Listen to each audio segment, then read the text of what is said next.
Alright, Steve, Ryan Crysler here. Just a little quick summary recap here. So I've sent a lot of videos to you. This one will be the recap video.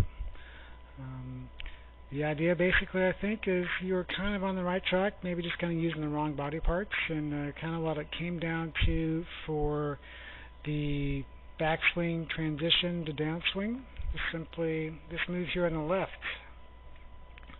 We had your wrist set at address, a little more kind of forward press, a little weaker left hand grip. You started trying to bow it going backwards.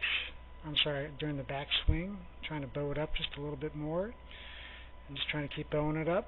And then the key difference is you're just trying to let those biceps relax, or you're trying to let those triceps pump. So it's kind of like a modified version of the pump drill. And it's just a little bit less turn. So you were kind of doing it, this is day one here. This is a little bit different way to do it. And this is when on the right, it's more of a slide.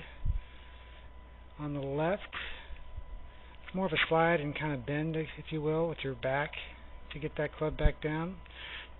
I think the hands are too far away from you as well from that angle. If we go to this side here real quick. So the hands are really far away from you, right? Whereas on the left,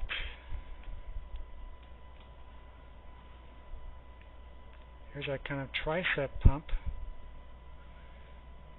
Actually, I think it's this swing. Sorry about that. It's this swing. Here's the tricep pump. Now the hands are much closer to you, and that's what we want. We want kind of close hands all the way down. Hands are in front of you. Hands are on the right. Hands are away from you. And then from there, it's just a drop and turn. Old swing was a lot of things going on. A lot of slide, hands firing away from you, coming up and out of it. Now we're down, we're through the ball, looking good. If we go back to this one, face on. If I could have you just maybe shift the weight just a little bit as well, just during this move.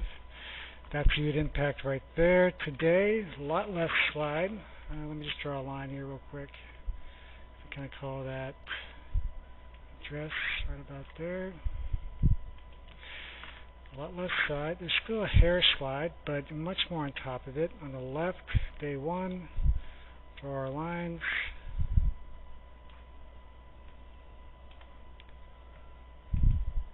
A little more slide. Maybe we cut it in about half, but the big thing is, your back is leaning way behind the ball. Well, now you're just a little bit more on top of it. And I think I like that impact position better too, with the hands and the wrists. So the other drill we worked on was the lead leg loaded drill. It's kind of what we call it. I got one on film here, right about here. There you go. And all this was trying to do is just help you learn how to kind of post up against that left leg. Once we got the glute fired in the gym, once we got the hip a little bit more mobile, I still think this is an important drill. I don't want you to combine them. I just think you should work on them separately. So you got a kind of a lower body drill, and you got kind of an upper body drill. Kind of the tricep pump to work on the upper body, and kind of bringing the transition back into form. And you got the kind of left or lead leg loaded. Left leg is loaded, and we're just trying to learn how to stabilize against that left leg, fire that glute, and turn right around it. And so those two drills are primarily what we're working on, and that is it. And then for short game, I don't think I have a short game video here on the V1 station, but very similar setup to the split stance on the left here.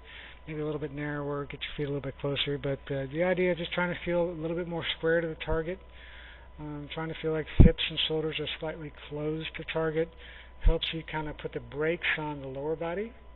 And as long as you keep your weight on that left leg and keep it right on there. So if it's 60-40, if that feels right, 60% on your left leg of your weight, and just try to keep it there the whole swing.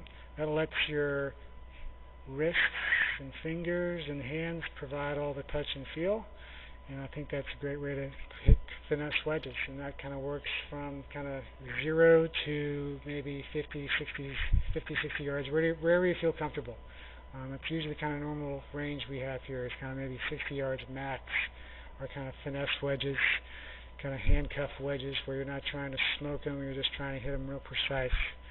And so just have a little close stance, a little less body, feeling like you're up to your, maybe even up to your chest in cement, and let your arms and hands provide all the power and finesse. I think that's going to be a great way to kind of provide a little bit more margin for error for your short game shots. All right, sir. So there's a little recap. You've got the email. Let me know if you have any questions, and we'll see you soon.